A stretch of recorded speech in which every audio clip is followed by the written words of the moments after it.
Buenas tardes, buenas noches. Bueno, yo creo que Marina hizo una súper buena introducción. Efectivamente, yo voy a intentar bajar un poco la realidad, que en realidad acá es una realidad que todo el mundo conoce.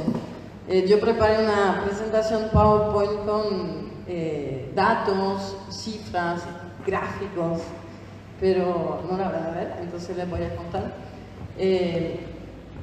Por ahí me olvidé cosas. Yo quiero decir también que hay otras. Yo no soy experta en realidad en economía del género. Hay otras economistas, de hecho, que lo son más que yo aquí en Paraguay. Una de las personas de la cual yo saqué muchos datos, porque hay una persona que estudia la situación de la mujer en términos económicos, es Verónica Serafini. Entonces, no está acá, pero le agradezco por toda la producción, al menos, que hace sobre la situación de la mujer, porque realmente desde el censo del 2002 hasta ahora es la persona que más estudió las categorías laborales de la mujer. Y sería muy interesante tener un debate con ella sobre este tema para el análisis, en todo caso, de la realidad. Bueno, voy a intentar hablar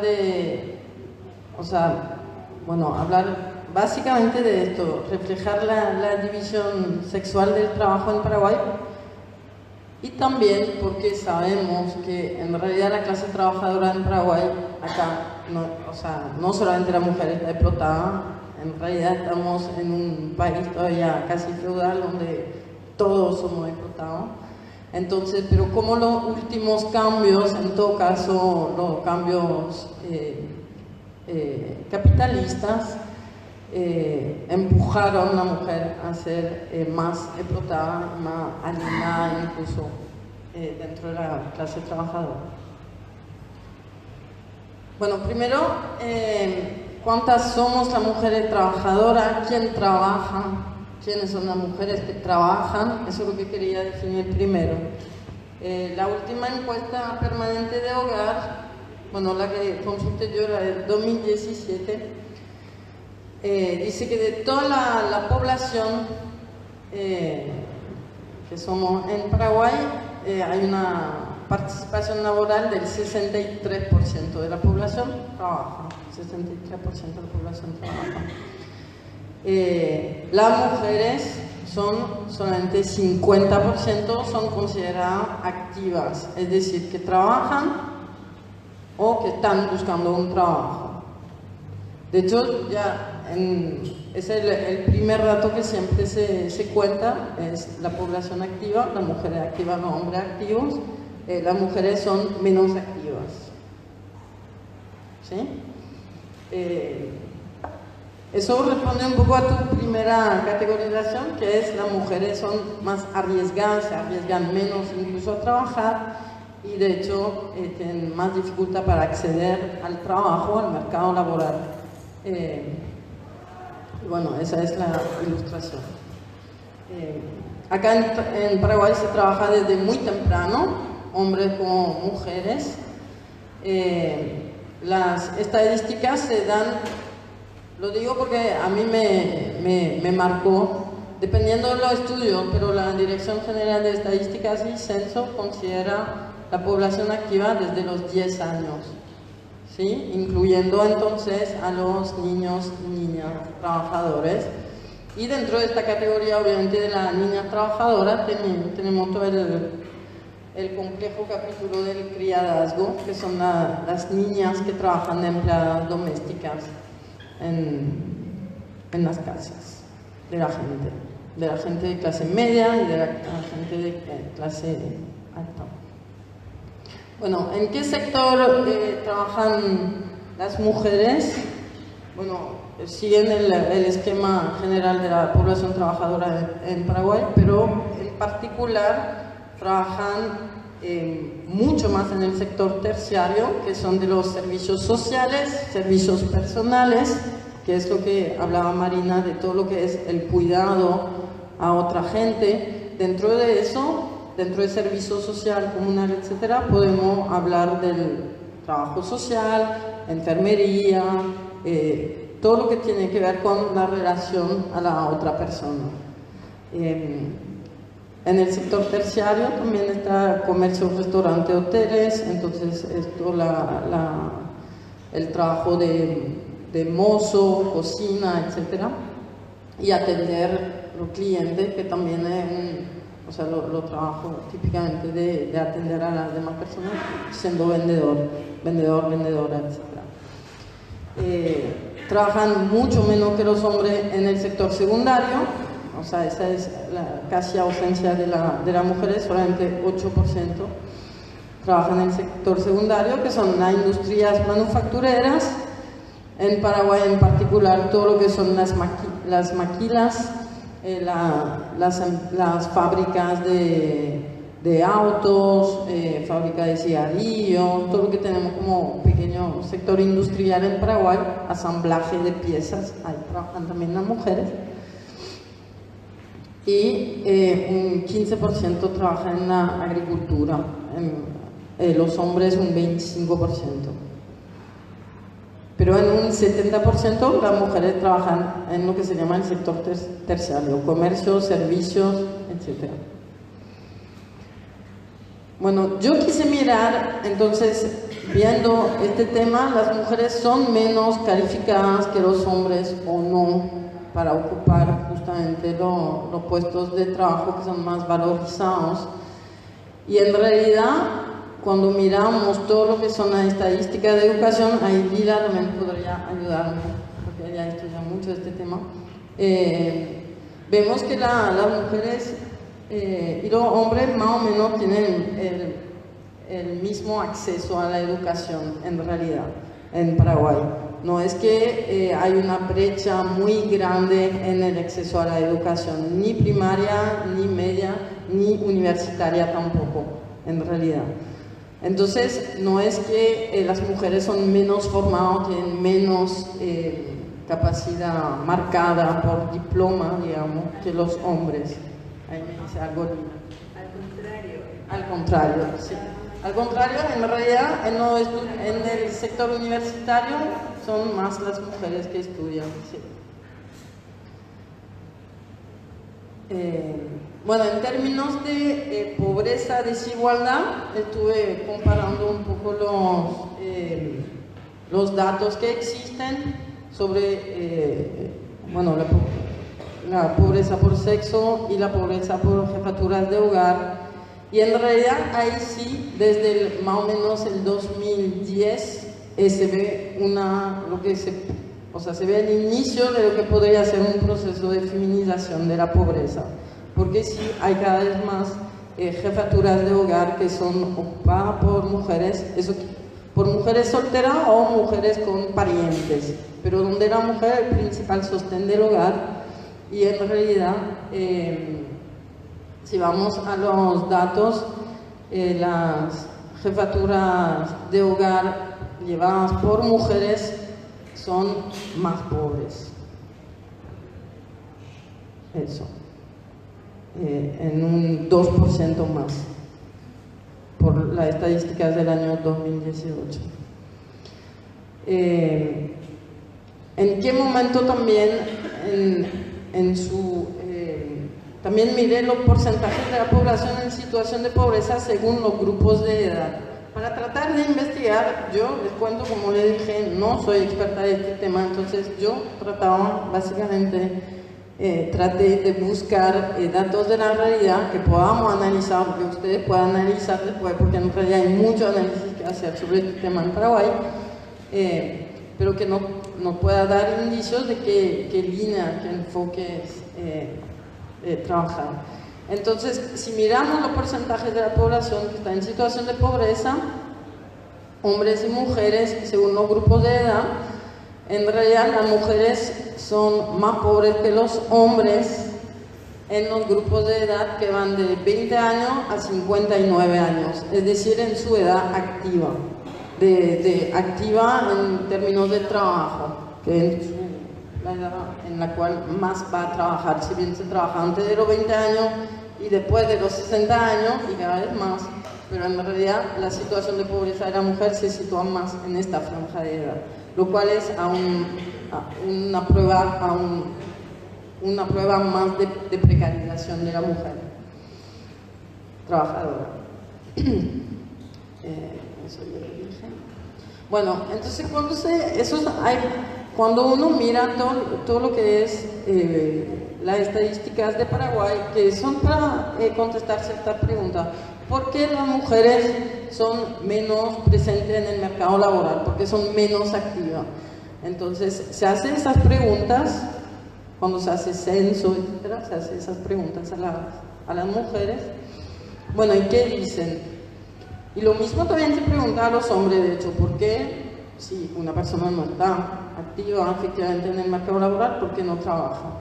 En el caso de las mujeres, en general, la mayor razón por la cual dicen que son inactivas, es decir, no trabajan o no buscan trabajo, es por los labores del hogar, en un 44%. Es la mayor razón por la cual las mujeres no salen a trabajar.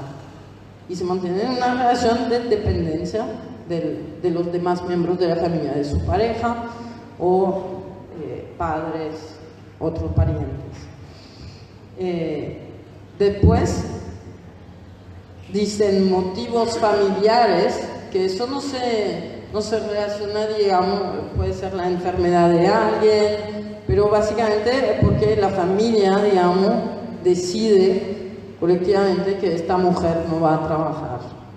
Puede ser con su acuerdo, no digo que sea una obligación, pero en todo caso a eso se refieren los motivos familiares, lo cual es mucho menos en el caso de los hombres. La mayor razón por la cual los hombres no son activos cuando deciden no trabajar es porque estudian. En el caso de las mujeres es eso, los labores del hogar y motivos familiares, que eso, bueno, está muy vinculado a lo cultural también. Eso es lo mismo tanto en la ciudad como en el campo, a nivel rural y urbano. El tema de los labores del hogar es más fuerte aún en el ámbito rural, pero básicamente son las mismas proporciones. También después la siguiente razón, tanto para los hombres como para las mujeres, es porque son ancianos. A mí me pareció algo terrible cuando ves eso, porque parece obvio que cuando una persona tiene 80 años no puede trabajar, pero en realidad se preguntó por qué no está trabajando y por qué soy anciano. Entonces no tengo más capacidad de producir plusvalía. Es terrible que podamos llegar a preguntar eso a una persona que obviamente tiene que descansar. Pero bueno, también tengo algunos datos sobre todo lo que está vinculado, ahí sí, a otra de las razones o otro de los factores de la división sexual del trabajo que habló Marina, que es el tema de la maternidad. Bueno, hay varios estudios que existen sobre, o sea, al menos estudios, cifras sobre la evolución de la participación laboral según la edad del hijo. Obviamente, bueno, en los datos que tengo sobre Paraguay, las mujeres casi en un 15 a 20% trabajan menos cuando tienen un hijo de menor de un año. Eso es obviamente el tema de la lactancia y la necesidad de estar, no se puede dejar a un bebé muy chiquito al cuidado de cualquier persona. Y también con hijos menos de 5 años la participación laboral de las mujeres sube ya más a un nivel promedio con hijos superiores a 12 años, cuando ya llegan a esta edad.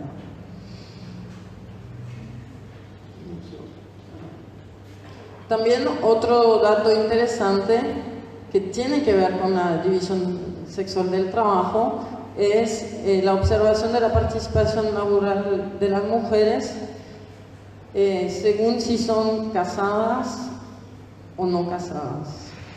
Y en realidad hay un poco más de 10% de diferencia casi constante, a veces más, entre la participación laboral de las mujeres casadas y no casadas trabajando más, o sea, siendo más activas en el mercado laboral. Llega a 15% de diferencia. Eso se debe obviamente, bueno, por un lado a la cuestión de que en el hogar ya hay, siendo casado, suponiendo que la pareja trabaja, ya hay un aporte obviamente un aporte económico en el hogar, y también el vínculo de dependencia más asumido obviamente, y también las razones culturales vinculadas al casamiento y la familia.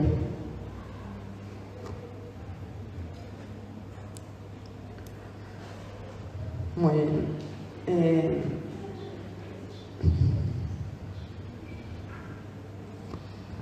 La mayoría de la categoría ocupacional, se llama así cuando uno estudia el mercado laboral, es decir, en qué situación de dependencia uno está cuando trabaja, si trabaja por cuenta propia, si tiene un patrón, si es empleado público, si es empleado privado, si es un trabajador no remunerado, o si es empleado doméstico. Eso es interesante para ver en qué relaciones de trabajo la mujer y el hombre también, de hecho, están insertos. Después voy a volver sobre cómo eso cambió, porque me parece un dato muy importante para entender cómo para mí es un reflejo del nivel de explotación casi, digamos, de la clase trabajadora, esto de las categorías ocupacionales. Y en realidad, las mujeres trabajan mayormente todavía por cuenta propia. Después, la segunda categoría de trabajo de las mujeres es empleado. Es empleado, y en tercer lugar son trabajadoras familiares no remuneradas. Mucho más aún en el campo.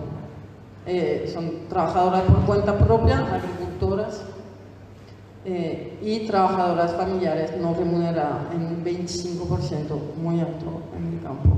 En la ciudad hay una cantidad hay 20% más de mujeres empleadas que trabajan en situación de dependencia como empleadas, más que todo en el sector privado. El empleo doméstico es de 15% tanto en la ciudad como en el campo.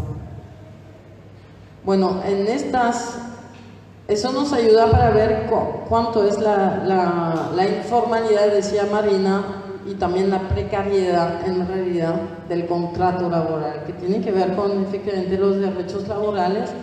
Por un lado tiene que ver con la estabilidad del trabajo, con poder cobrar un salario que fue acordado entre el empleador y la persona, o un salario estable a cuenta propia. Es muy complicado tener obviamente un salario estable porque uno depende del movimiento del negocio.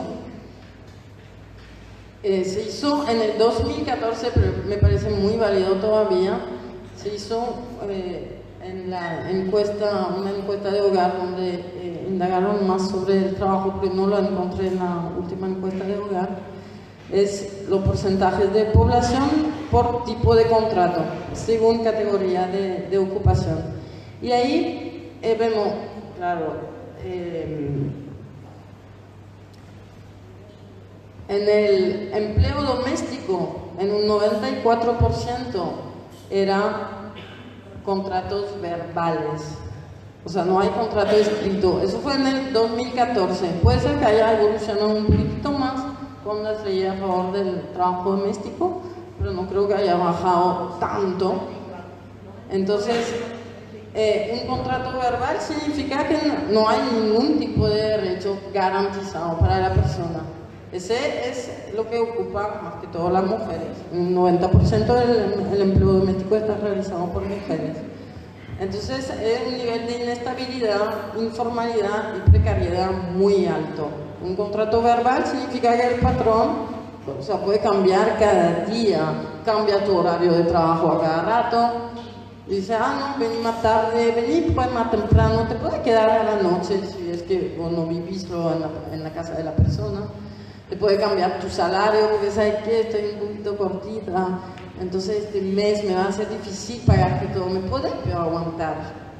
Cosa que es impensable cuando uno es funcionario público. Uno es funcionario público, por ahí no cobra efectivamente porque tampoco el presupuesto público es desembolsado a tiempo, pero dentro de todo, bueno, uno puede acudir al sindicato, etcétera, pero tiene un contrato escrito con su salario estipulado, la categoría a la cual responde, IPS, etcétera. Ahí hablamos de una informalidad total. También en el caso para el 50% de los empleados y obreros privados, lo cual también dice mucho sobre la informalidad del sector industrial y de negocio. Cuando uno se va como vendedora o como moza, incluso muchas veces, en la mitad de los casos, son contratos verbales. Obviamente lo más seguro, digamos, son los empleados y obreros públicos, donde tienen en un 80% contratos indefinidos o nombramientos. Entonces, eso obviamente es la mayor estabilidad laboral y un nivel de precariedad mucho menor. Después está el tema del monto del salario, obviamente. Pero bueno, me parece muy importante considerar eso, porque es cuando nosotros hablamos las mujeres, de poder construir un proceso de lucha para la liberación de las mujeres, etcétera. Cuando una no sabe si mañana va a poder cobrar algo, es muy difícil involucrarse en procesos de lucha, en procesos incluso, digamos, en procesos de construcción familiar, en procesos de formación, cuando finalmente una no sabe de qué va a ser hecho el día de mañana. Mucho más complicado. Y eso no alienta obviamente la entrada al mercado laboral. Porque, o sea, ¿cuántas veces? Yo me acuerdo cuando se hizo todo el debate sobre las trabajadoras domésticas, que es lo más emblemático que hubo, cuando hubo el primer proyecto de ley para aumentar a 60% del salario mínimo, o sea, para fijar como techo, como piso el salario de las empleadas domésticas. Teníamos, yo me acuerdo porque seguí la sesión de los senadores que cobran 36 millones de guaraníes mensuales, y muchos votaron en contra de darle 1 millón a una empleada doméstica. ¿Y por qué? Pero porque nosotros le hacemos el favor de darle trabajo, porque tienen que estar felices con esto, y considerando que es un trabajo finalmente muy fácil, porque limpiar, no necesita formación, es limpiar, etc., sin considerar también que el trabajo doméstico es educación muchas veces de los niños, que es el trabajo más difícil. Bueno, hay también datos muy interesantes sobre las personas sin ingresos propios, y por un lado las personas sin ingresos laborales, trabajo no remunerado o gente que no trabaja, y por otro lado los datos de las brechas salariales, que son básicamente las diferencias de salario percibido entre la mujer y el hombre, también no lo marina.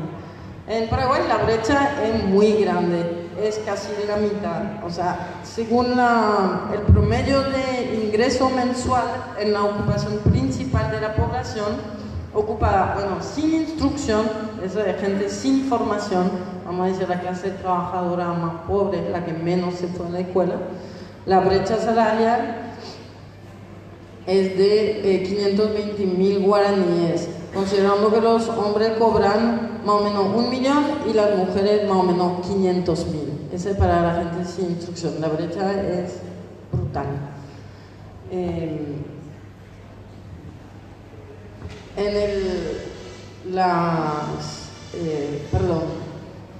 a nivel de la población nacional, las personas sin ingreso propio son 32% para las mujeres contra solamente 11% para los hombres, que es también una enorme diferencia. Y la brecha laboral hay menos, sería de 1.800.000 más o menos para las mujeres contra 2.500.000 para los hombres. Entonces no es de un 50% o un 100%, pero es todavía muy grande en Paraguay la brecha salarial. El tiempo de trabajo y trabajo no remunerado, quisiera dar unos datos sobre eso. En promedio, el total de las horas trabajadas por los hombres es de 62 horas semanales aquí en Paraguay. Para las mujeres son 68 horas, son 6 horas más. Y el trabajo no remunerado es de un 28%, 29% casi para las mujeres contra 12% para los hombres. Eso son las diferencias que son abismales, digamos, mujeres que trabajan sin cobrar nada, que tiene que ver con el trabajo doméstico no remunerado y otros. Y también el tiempo de trabajo mucho más amplio. Después hay todo un detalle, a quien les interesa pueden copiar sobre las horas promedio semanales de trabajo no remunerado, que básicamente es cuidado a miembros del hogar, cuidado a niños, adolescentes, personas adultas mayores, bueno, cocinar, limpiar la casa, etcétera, etcétera. Trabajo para la comunidad, muchas veces ejecutado por las mujeres, los trabajadores sociales saben bien eso. Muchas reuniones con las mujeres en la comunidad, ¿verdad? Se trabaja mucho más con las mujeres porque están acá, hacen el servicio para la comunidad. Bueno,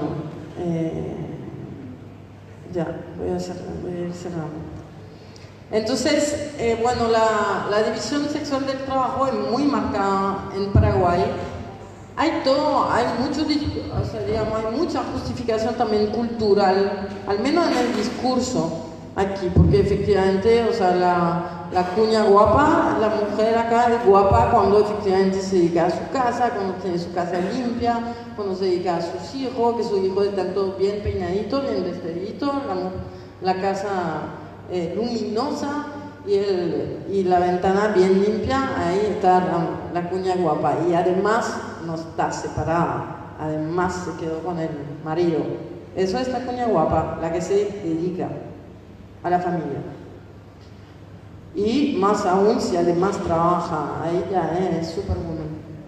Pero digamos que eso entra dentro de todo lo que es la defensa del modelo de familia por los pro vida actualmente. Cuando hablamos de la reforma educativa actualmente, quienes fomentan la polémica son la gente pro familia, pro vida, que defiende estos valores y estas diferencias, porque además, ¿para qué te vas a quejar? Si estás bien, si te decimos que sos guapa, qué guapa que soy, no te quejes de tu brecha salarial ni de trabajar 10 horas más semanales que tu marido. Y en realidad también, entonces la realidad es las jefaturas de hogares femeninas, que en un 30% de los hogares en Paraguay son las mujeres que asumen la jefatura de hogar, madres solteras. Bueno, eso lo que quería cerrar sobre una cuestión, porque cuando yo empecé a pensar también todo este tema, más allá de lo obvio que sabemos, al menos como feminista, que también lo sentimos en lo cotidiano y lo compartimos con las mujeres, me pregunté dos cosas. Uno, el acceso a la educación creció, no significó más trabajo para las mujeres, ni significó tampoco liberación de la mujer. en Paraguay. No significó. Hubo un pequeño crecimiento de una clase media, pero cuando hablamos nosotros muchas veces en ciertos sectores que trabajamos eso, en las organizaciones sociales, hablamos del sector popular como si fuera que hay una clase popular, digamos, con conciencia de clase, y esta clase popular me pregunté, ¿dónde está? ¿Está en la clase pobre? ¿Está en la clase media? ¿Desapareció? ¿Estamos tan explotados como nos muestran las cifras? ¿O todavía estamos, digamos, qué pasó de la clase popular, digamos, de la mujer luchadora y el hombre luchador también? Entonces, en realidad, quise mirar cómo la sociedad paraguaya cambió, digamos, los últimos 20 años. Bueno, hay muchos cambios que yo en realidad no voy a explicar porque ni los conozco, pero sí la migración del campo y a la ciudad hace una gran diferencia en el relacionamiento laboral, al menos, que pueden tener las mujeres. Déjame terminar esto y ya sé. Entonces quise ver si qué impacto tuvo el aumento de la población urbana sobre la explotación laboral básicamente de las mujeres. Preguntándome si la clase popular ya estaba más explotada, más alienada o no. Y en realidad también pensando en los jóvenes, en qué trabajan, qué conciencia de clase desarrollan, qué condiciones materiales tienen para desarrollar una conciencia de clase trabajadora, porque nos cuesta mucho usar incluso este lenguaje, asociarnos a eso. Y entonces, bueno, entonces comparé datos del censo del 2002 con datos del 2016. Y en realidad hay una cosa muy fuerte, es que en el caso de las mujeres en el campo hay mucho menos mujeres que trabajan por cuenta propia.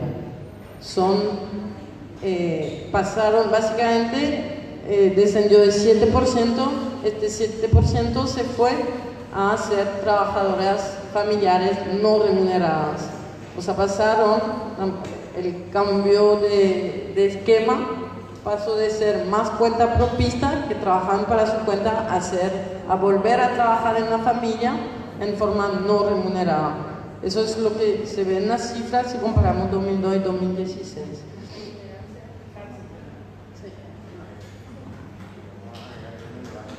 Sí, bueno, voy cerrando.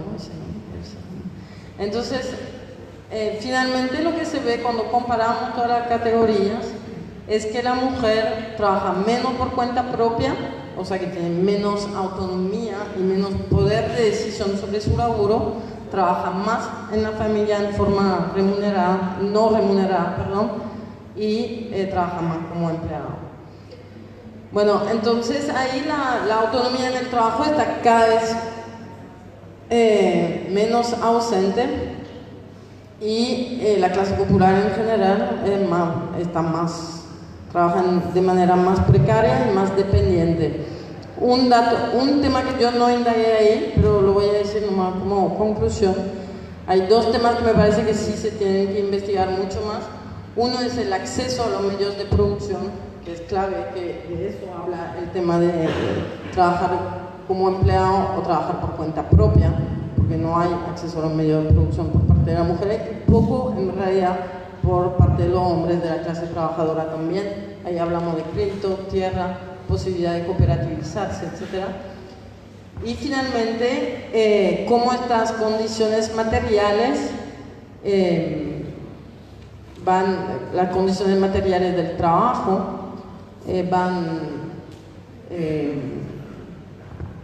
quiero terminar esta frase, como estas condiciones que son cada vez peor van impidiendo, digamos, la formación de una conciencia de clase. A mí, al menos, me parece que eso tenemos que investigar más. Termino.